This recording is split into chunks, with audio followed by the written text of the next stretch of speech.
اعوذ باللہ من الشیطان الرجیم بسم اللہ الرحمن الرحیم۔ السلام علیکم ورحمۃ اللہ وبرکاتہ۔ میرے پیارے معزز ناظرین و سامعین، دنیا میں انسان کی زندگی کا سب سے بڑا امتحان ایمان اور رزق کا ہے۔ رزق وہ نعمت ہے جو اللہ تعالیٰ نے اپنی مخلوق کے لیے مقرر فرما دی ہے۔ قرآن مجید میں اللہ تعالیٰ فرماتا ہے وَمَا مِن دَابَةٍ فِي الْأَرْضِ إِلَّا عَلَى اللَّهِ رِزْقُهَا، یعنی زمین پر چلنے والی کوئی مخلوق ایسی نہیں جس کا رزق اللہ کے ذمہ نہ ہو۔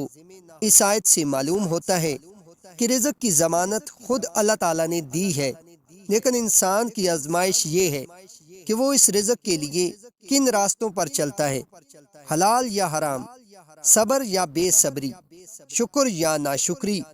رزق کی برکت اور کشادگی صرف دولت کے جمع ہونے کا نام نہیں، بلکہ دل کے اطمینان، زندگی کے سکون اور اعمال کی قبولیت کا نام ہے۔ جب انسان اللہ پر توکل کرتا ہے تو اللہ اس کے رزق میں ایسی جگہ سے برکت دیتا ہے جہاں سے وہ خود سوچ بھی نہیں سکتا۔ انسان کی فطرت میں یہ بات ہے کہ وہ محنت کرتا ہے، جد و جہد کرتا ہے اور بہتر زندگی کے لیے کوشاں رہتا ہے، مگر اکثر جب حالات اس کے مطابق نہیں ہوتے تو وہ مایوس ہو جاتا ہے۔ حالانکہ مومن کے لیے مایوسی کا کوئی مقام نہیں۔ اللہ تعالیٰ نے قرآن میں فرمایا لا تقنطوا من رحمت اللہ ان اللہ یغفر الذنوب جميعا، یعنی اللہ کی رحمت سے مایوس نہ ہو، بے شک وہ سب گناہ معاف کر دیتا ہے۔ رزق کے معاملے میں بھی یہی اصول ہے۔ اللہ پر یقین رکھنے والا بندہ اگرچہ وقتی طور پر تنگی میں ہو، مگر وہ جانتا ہے کہ میرا رب میرا رازق ہے، وہی در کھولے گا، وہی آسانی پیدا کرے گا۔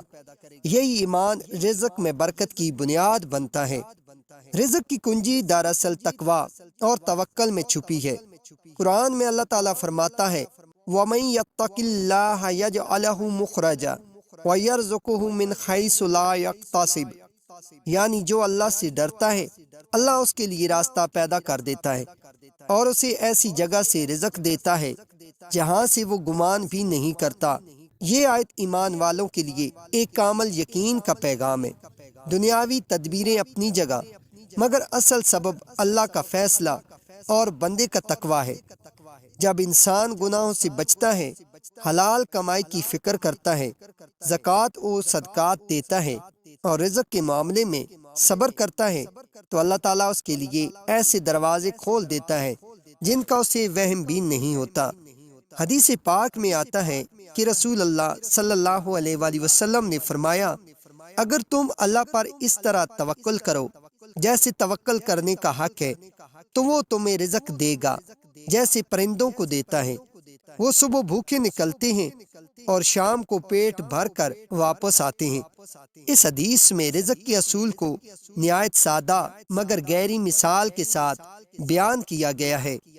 پرندہ گھر میں بیٹھ کر رزق کا انتظار نہیں کرتا، وہ نکلتا ہے، محنت کرتا ہے، لیکن اس کا یقین یہ ہوتا ہے کہ رزق اللہ نے دینا ہے۔ انسان کے لیے بھی یہی سبق ہے، محنت کرو مگر دل میں یقین رکھو کہ دینے والا اللہ ہے۔ اکثر لوگ یہ سمجھتے ہیں کہ رزق صرف مال و دولت کا نام ہے، مگر قرآن و سنت کے مطابق رزق کی کئی قسمیں ہیں۔ صحت، علم، وقت، اولاد، عزت، سکون قلب، یہ سب رزق کی شکلیں ہیں۔ بہت سے لوگ مالدار ہوتے ہوئے بھی دل کے سکون سے محروم ہیں، اور کچھ لوگ کم وسائل میں بھی مطمئن و خوش ہیں۔ یہی فرق رزق حلال اور رزق برکت والا ہے۔ برکت کا تعلق رقم سے نہیں بلکہ نیت، تقویٰ اور شکر سے ہے۔ اگر انسان کم میں خوش ہے اور اللہ کا شکر ادا کرتا ہے تو اللہ اسی میں اضافہ کر دیتا ہے۔ قرآن پاک میں اللہ تعالیٰ فرماتا ہے لَإِن شَكَرْتُمْ لَا يَزِيدَنَّكُمْ، یعنی اگر تم شکر ادا کرو گے تو میں تمہیں اور زیادہ دوں گا۔ یہ وعدہ کسی انسان کا نہیں، خود خالق کائنات کا ہے۔ رزق میں برکت چاہتے ہو تو سب سے پہلے شکر کو لازم پکڑو۔ جب انسان صبح اٹھ کر شکر کے ساتھ دن شروع کرتا ہے، اپنے دل میں ناشکری کی بجائے قناعت کو جگہ دیتا ہے تو اللہ اس کے راستوں میں خیر ڈال دیتا ہے۔ اولیاء کرام فرماتے ہیں کہ رزق کے دروازے صرف محنت سے نہیں بلکہ نیت، دعا اور صدقے دل سے کھلتے ہیں۔ جو بندہ اپنی کمائی میں حلال و حرام کا فرق نہیں رکھتا اس کی رزق میں برکت ختم ہو جاتی ہے، لیکن جو حلال کماتا ہے، نماز قائم رکھتا ہے، زکوٰۃ دیتا ہے، محتاجوں کی مدد کرتا ہے، اس کے رزق میں اللہ تعالیٰ ایک نور ڈال دیتا ہے۔ اسی نور کی وجہ سے وہ تھوڑا رزق بھی کافی محسوس کرتا ہے۔ رزق میں برکت کا ایک بڑا سبب صلہ رحمی بھی ہے۔ حضور صلی اللہ علیہ وآلہ وسلم نے فرمایا، جو چاہتا ہے کہ اس کی رزق میں کشادگی ہو اور عمر میں برکت ہو، وہ رشتہ داروں سے اچھا سلوک کرے۔ اس سے معلوم ہوتا ہے کہ رزق صرف محنت سے نہیں بلکہ اخلاق اور تعلقات سے بھی بڑھتا ہے۔ جو بندہ دوسروں کے لیے آسانیاں پیدا کرتا ہے، اللہ اس کے لیے آسانیاں پیدا کرتا ہے۔ رزق کے معاملے میں ایک بڑی آزمائش جلد بازی ہے۔ جب انسان دعا کرتا ہے مگر جلد جواب نہ ملے تو وہ مایوس ہو جاتا ہے، مگر حدیث میں فرمایا گیا ہے کہ دعا بندے کے ساتھ رہتی ہے جب تک وہ یہ نہ کہے کہ میں نے دعا کی مگر قبول نہیں ہوئی۔ اس لیے رزق کے معاملے میں دعا کے ساتھ صبر ضروری ہے۔ کبھی اللہ دیر اس لیے کرتا ہے کہ وہ بہتر وقت پر بہتر رزق دینا چاہتا ہے۔ قرآن میں اللہ تعالیٰ فرماتا ہے، ان مع العسر یسرا، یعنی یقیناً تنگی کے ساتھ آسانی ہے۔ رزق کی کمی ایک آزمائش ہے، مگر ہر آزمائش کے بعد اللہ آسانی دیتا ہے۔ جو بندہ اس مشکل میں بھی صبر اور توکل برقرار رکھتا ہے وہ اللہ کا محبوب بندہ بن جاتا ہے۔ بعض اوقات رزق کی تنگی گناہوں کی وجہ سے بھی آتی ہے۔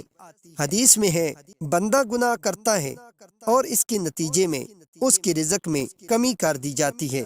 اس لیے رزق میں برکت کے لیے ضروری ہے کہ انسان اپنے اعمال درست کرے، توبہ کرے اور اللہ کی طرف رجوع کرے۔ محنت کے ساتھ دعا کا تعلق لازم ہے۔ رزق کے لیے دعا مانگنا عبادت ہے، اور دعا سے ہی انسان کو یہ احساس ہوتا ہے کہ اصل دینے والا اللہ ہے۔ حضور صلی اللہ علیہ وآلہ وسلم کی دعا تھی، اللہم اکفنی بحلالک عن حرامک واغننی بفضلک عمن سواک، یعنی اے اللہ مجھے حلال سے کفایت کر اور اپنے فضل سے مجھے دوسروں سے بے نیاز کر دے۔ یہ دعا اس یقین کے ساتھ پڑھنے والا کبھی محتاج نہیں رہتا۔ اللہ تعالیٰ کی یہ خاص صفت ہے، یا رزاق، یعنی بہت زیادہ دینے والا۔ جب بندہ اس نام کو یاد کرتا ہے، اس پر یقین رکھتا ہے، تو اس کے دل سے خوف ختم ہو جاتا ہے۔ وہ جان لیتا ہے کہ جو میرا رازق ہے وہ کبھی مجھے بھوکا نہیں چھوڑے گا۔ رزق کے دروازے اس وقت کھلتے ہیں جب دل سے یقین پختہ ہو۔ اولیاء کرام کے تجربات میں لکھا ہے کہ جو بندہ بسم اللہ الرحمن الرحیم وَقَفَى بِاللَّهِ وَلِيًّا وَقَفَى بِاللَّهِ نَصِيرًا کو روزانہ صبح و فجر کے بعد خلوص نیت سے پڑھتا ہے، اللہ تعالیٰ اس کے رزق میں آسانی پیدا کرتا ہے، دل میں سکون ڈالتا ہے اور زندگی کے معاملات میں خیر و برکت عطا فرماتا ہے۔ اس کا تعلق الفاظ سے نہیں بلکہ یقین سے ہے۔ یہ عمل دعا کے طور پر کیا جا سکتا ہے کہ بندہ اللہ سے کہے، اے میرے رب، تو میرا ولی ہے، تو ہی میرا مددگار ہے، مجھے اپنے فضل سے غنی فرما۔ یہ بات ہمیشہ یاد رکھنی چاہیے کہ وظیفے اور اذکار خود مقصد نہیں بلکہ وسیلہ ہیں۔ اصل مقصد اللہ سے تعلق اور توکل ہے۔ جب بندہ محض دولت کے لیے نہیں بلکہ اللہ کی رضا کے لیے دعا کرتا ہے تو اللہ اس کے دل میں وہ نور ڈال دیتا ہے جو دنیا کے مال سے کہیں بڑھ کر ہے۔ لہٰذا اگر تم رزق میں کشادگی چاہتے ہو، توکل کو مضبوط کرو، حرام سے بچو، زکوٰۃ و صدقات دو، صلہ رحمی کرو، گناہوں سے توبہ کرو اور دل سے کہو، حسبی اللہ، اللہ میرے لیے کافی ہے، یعنی وہ ایمان جو زندگی بدل دیتا ہے۔ آخر میں یہ دعا کریں، وظیفہ کے طور پر نہیں بلکہ دعا کے طور پر، بسم اللہ الرحمن الرحیم وَقَفَى بِاللَّهِ وَلِيًّا وَقَفَى بِاللَّهِ نَصِيرًا، اے اللہ تو ہی میرا ولی ہے، تو ہی میرا مددگار، مجھے اپنے فضل سے حلال و پاکیزہ رزق عطا فرما، میرے دل کو قناعت دے اور میری زندگی میں برکت ڈال دے۔ آمین یا رب العالمین۔